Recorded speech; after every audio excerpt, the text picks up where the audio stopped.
hey, why not we go ahead and shoot big and take this big first round prospect right off the gate? And that's Brian Thomas Jr. He's a 6'4", 205-pound junior. Was a former four-star prospect, the number 9 wide receiver in his class. Didn't really do much in his first 2 seasons, only 359 yards his freshman year, 361 his sophomore year, but really exploded onto the scene this year with 1,177 yards and 17 total touchdowns, which I believe, if I'm not incorrect, was up near the top of receiving touchdowns this season. So I'm excited to dive into him. And as we'll do, the first thing we'll talk about is route running. And I'll start with you, Coop. What did you see about Brian Thomas Jr.'s route running? Yeah, so, this was one of the harder evals I think we've had all year, at least for me, all year, because, when you're scouting, you're looking for patterns. And with Brian Thomas Jr., it was like I'd see these moments of really, really high-end route running and then moments where it was frustratingly bad. And so it's hard to find patterns there. And it's like the only thing that was consistent was inconsistency. But I will say there were flashes of really high end route running. I mean, there were a few moments where it was like, wow, like if he was doing this every snap, I would be in love with this guy doing this at 6'4", against the press at the stem of the route. I mean, he just had these moments where he just dusted guys, and it was like, wow, that was really good. And so I think he's been well coached. I think mostly he's got some pretty good technique. He definitely has some high-end movement skills. There's a lot to like. One note that I did make, he excelled with stutter and go routes where he would throttle down and then re-accelerate, because he would re-accelerate in the blink of an eye, sunk his hips really well to stop, and then re-accelerate in the blink of an eye. And he dusted guys on those routes. He did not excel as much, I noticed, when he needed to stick his foot in the ground and make a very snappy or sudden cut at the stem of the route. So his lateral movement was not as good as his stop-start movement in a straight line.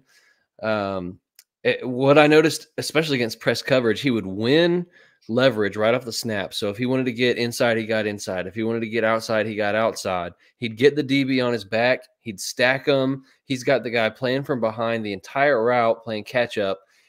And all he's got to do is make a really sudden cut, and that guy's going to go flying by him, and he's going to be wide open, and he just doesn't make that sudden cut. It's like it's rounded off, and the DB's able to catch back up. So I noticed that a bunch of times. It's like, man, he's doing so much right and then just not finishing. So definitely a lot to work with, though, in terms of when an NFL coach gets his hands on this guy. It's not like he's starting from nothing. It's not like the guy's raw or not a good route runner. There's going to be a lot to work with, and definitely some coachable things. Yeah, I think the word inconsistency describes him really well because, like you said, he's not a raw prospect. He does a lot of things really well. And at his size, he does a lot of things really well for his size. I really liked his release package. He's got a pretty complete release package. And I think a lot of that comes down to his speed, right? This guy is a fast wide receiver, and you can see it all over his film. One thing that I really noticed, like you said, I noted his start-stop ability, his ability to, to pick up speed fast after a quick stop. And that's where he excelled, right? He ran a lot of routes really, really well. But again, like I said, just the inconsistencies. I really noted on routes that he had to have quick feet, kind of stutter and turn around or break to the outside. Those were the routes that I really felt like he slowed down a lot. And on, instances where he would have had 4 or 5 yards of separation, a DB caught up to him because he wasn't exploding out of those routes as well as you would have liked him to. Rupert, did you see any of this? Well, I know you maybe have a different opinion when it comes to his route running, but what did you see when it comes to this? I saw the exact same thing. He has all the athleticism to be a really great route runner, and I agree. Like, he's not raw. Like, he's got the ability. What I noted was he just didn't have consistent effort. I feel like the bad routes he ran is because he just kind of ran it lackadaisically. Like, I noticed some, stutter and go routes where he's just kind of jogging off the line. Like, he's not like acting like he's going on 9 route, then stopping suddenly and re-accelerating. He would do that sometimes, but it just seems like if he had it in his head, like he wasn't getting the ball, just, kind of ran it, with pretty poor effort. So I feel like he's going to be a guy like these interviews at the combine and visits are really going to make or break his stock. I feel like, GMs and coaches really need to kind of get in his head and kind of see where he's at. But it's plain as day. Like he has all the physical ability of, any wide receiver. And 6'4" to be able to run like that is pretty incredible. He put the fear of God in some of these DBs. Yeah. So Rupert, I saw really interesting prospect. Cooper, I saw you nod your head when Rupert was mentioning the effort level. Do you want to speak on that a little bit? Yeah, I mean, I made some of the same notes. You could definitely tell that there were some plays, and I'm not in the room, I'm not in his head, so it's hard to say, like, is it just inconsistent effort and it's as simple as that, or was it like he knew that he wasn't getting targeted on that play, or it wasn't designed for him, or maybe it was a run play and he's supposed to be a decoy and he's stretching the field for somebody else. But I definitely made some of the same notes, and even more than just the route running, I noticed some really questionable effort as a blocker. I mean, there was one play they got in the red zone and they ran it probably 5 or 6 times in a row, and they had him in. And they actually had him in line as a blocker. They didn't have him split out wide, and he was kind of. It's hard to describe without actually showing you the play in a film breakdown, but basically it was like he would take a step or two forward and like play patty cake with his man and pretend like he was giving some effort, but he was like not wanting to stick his nose in there and get physical and get in the trenches. And one play in particular, it was almost identical to the George Pickens play that went so viral with Jalen Warren, where Jalen Warren would have had the touchdown, but George Pickens didn't want to bother blocking for him. It was like this hole opened up and the running back was on the second level and Brian Thomas was out in front and he had his back turned, so he couldn't exactly see what was going on with the running back, but he just kind of disengaged on his block and let his guy go. And actually the running back kind of squirted through to the second level, and who was right there to make the tackle? It was the guy that Brian Thomas Jr. was supposed to be blocking, and his running back got blown up. And it was frustrating at times. Like I was getting mad watching the film, like, dude, come on. Yeah. You would think somebody You're his size, 6'4". 6'4", 205, you should be able to block better than you're showing that you. And I guess part of that is just his effort level, right? And we can't get inside his head. We don't know what he's thinking. So I'm not going to downgrade him, I guess, horribly for it. But like, it is still a point of concern where like you're that big and you're not just plastering guys, like so like pancaking guys on the field. Like I did notice that, and I know we were going to get to blocking in a minute. So yeah, I just wanted to concur with you, agree with that. Yeah, I noticed the exact same thing. I feel like in run blocking, he just did not care at all. I did notice, however, every time like they threw a screen to Malik Neighbors, he was blocking his tail off. So it seemed like he was, like Malik's my guy. I'm going to go block for him. But those were like the only times where I'm like, I really like the effort level on that block. But yeah, I had a similar play where they're in the end zone or red zone inside the 10-yard line. They had him in tight. And he just kind of like put his hands out and then spun out like, nah, I'm not going to block this guy. And then that guy absolutely blew up Jaden Daniels trying to run on a quarterback draw. Yeah, that was really disappointing to see the effort level on the run blocking. For sure. Well, moving on, because we're gonna talk about his ball skills, and this is something I feel like I might be a little lower on than you guys. I'm not sure. I'm excited to talk about it, especially when it comes to his hands.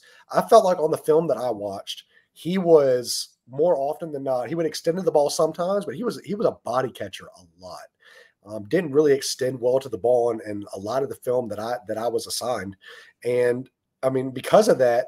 Because of him not extending to the ball, because of maybe some of his physicality and not really hand fighting the way you want him to, he had at least 3 or 4 drops on the games that I watched.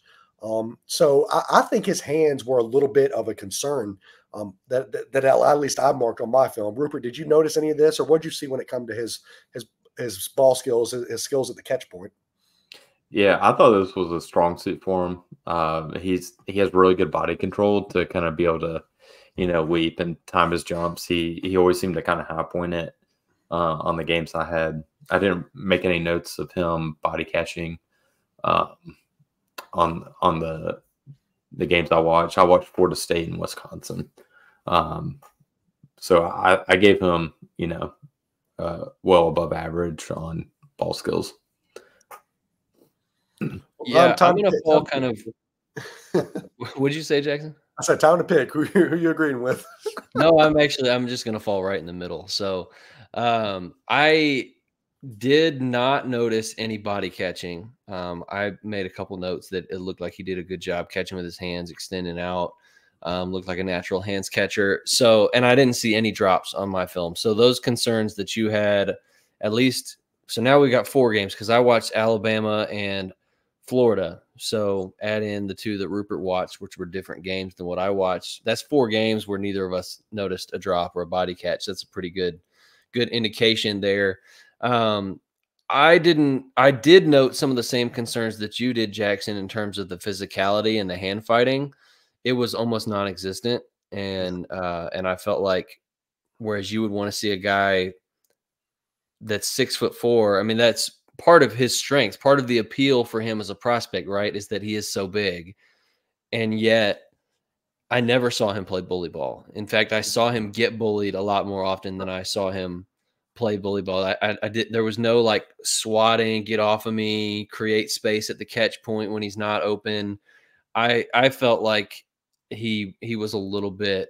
I hesitate to use the word soft, but he wasn't as aggressive or physical as I wanted him to be, particularly at the catch point. I think I only saw 2 or 3 contested catch situations in the 2 games that I watched, but I didn't see him come down with any of them. So I didn't feel like he had a drop issue or a hands issue, but I wasn't pleased with the physicality at the catch point.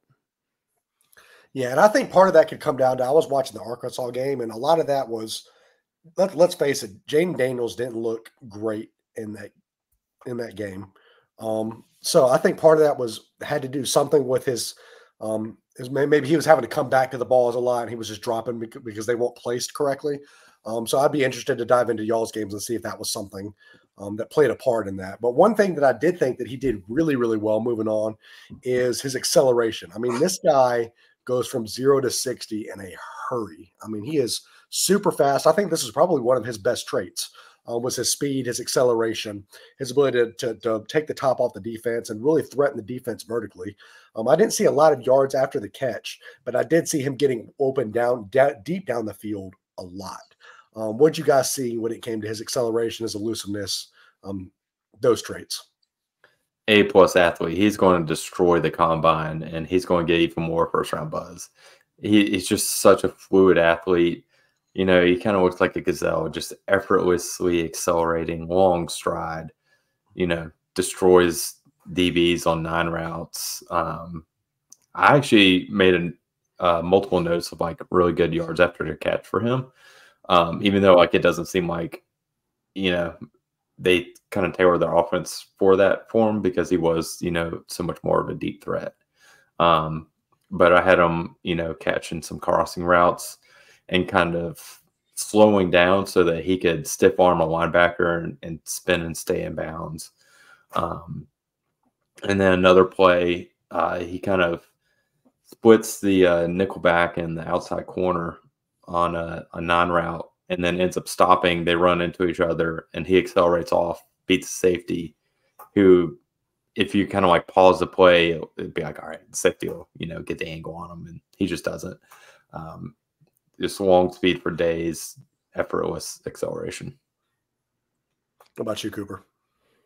Yeah, I really, like Rupert mentioned, he was used as such a downfield threat. I didn't see him catch almost anything like at or near the line of scrimmage where he would have an opportunity to even get yak. He was mostly a deep threat and that's not to say that he can't do stuff at or near the line of scrimmage. It's just not what they were asking him to do. That was clearly Malik Neighbors' role in the offense. And they even had a couple other guys too that were more in the gadgety role, and they were using Brian Thomas Jr. as a field stretcher mostly, and he was good at it. But I saw a few, like there was one play where he did catch it deep downfield, but he had to come back for the ball because it was underthrown. And because he had to come back for the ball, now there's a man in front of him where he would have had a walk-in touchdown. and he juked the shoes off of that man, and he still walked in for a touchdown. So I definitely saw some pops of yards after catch, but it wasn't something that I saw a ton of. So here's the real question I think that needs to be asked when it comes to Brian Thomas Jr., right? He does a lot of things really well. I mean, there's some inconsistencies in his route running, but sometimes he runs really good routes. He's obviously got the speed, he's got the size, but there's some issues about his physicality. There's some issues about the way he breaks outside, his breaks in general, and how he runs at the top of his routes. He's getting first round NFL draft buzz right now. When you guys are in your NFL draft, like in your rookie draft, so let's just pretend we're all NFL GMs right now.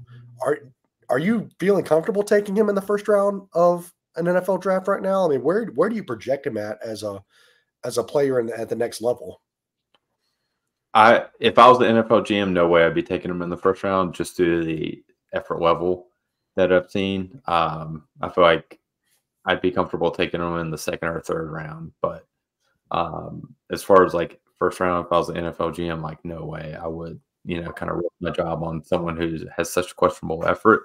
But if he aces, some combine interviews, we know he's going to, physically destroy the combine. So I can totally see him getting first round draft capital, even though I personally wouldn't do it.